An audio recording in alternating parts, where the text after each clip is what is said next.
Mtazamaji wa Biomedia Channel, karibu tena katika kuangazia habari mbalimbali. Jina langu ni Official Rose D na hii ni Biomedia. Kama hujaanza kusubscribe, karibu sana kwa ajili ya kuwa mwanafamilia wa channel hii kubwa kabisa, na familia kubwa ambayo itakuwa inakupatia habari mbalimbali kwa wakati sahihi.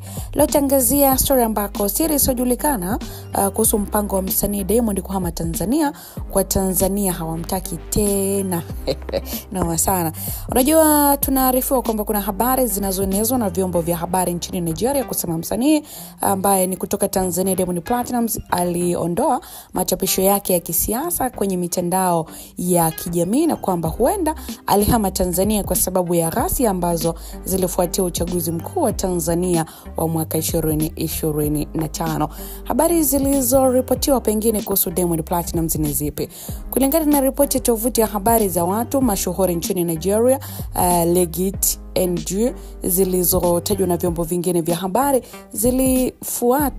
zifuatazo ndizo ambazo zilichangiwa kuhusu msanii huyo.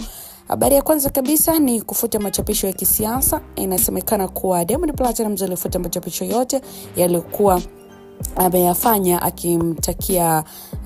akimtamkia mema na kumuunga mkono Rais wa Jamhuri ya Muungano wa Tanzania, chama tawala cha Mapinduzi, kuelekea uchaguzi mkuu 2025, ambako uchaguzi huu unatajwa kuwa na utata kutokana na kukandamizwa kwa wagombea wa upinzani. Lakini jambo la pili ni kuhama nchini kwa sababu ya usalama. Kuna ripoti ambazo zilithibitishwa kwamba msanii huyo alihamia jijini Mombasa, Kenya, ili kuepuka ghasia na maandamano ambayo yalizuka nchini Tanzania mara tu baada ya matokeo ya uchaguzi. Lakini pia tatu, sababu ya maandamano. Msukumo wa ghasia hizi zilikuwa ni wito wa kughairisha matokeo ya uchaguzi kutoka kwa wananchi ambao walikasirika, waliodai kuwapo kwa udanganyifu katika uchaguzi uliofanyika. Tahadhari kuhusiana na habari hizo ni kwamba ni muhimu kukabiliana na habari hizo kwa tahadhari, kwa sababu hakuna vyombo vya habari vya Tanzania ambavyo vilithibitisha habari hizo. Habari zote zilizohusu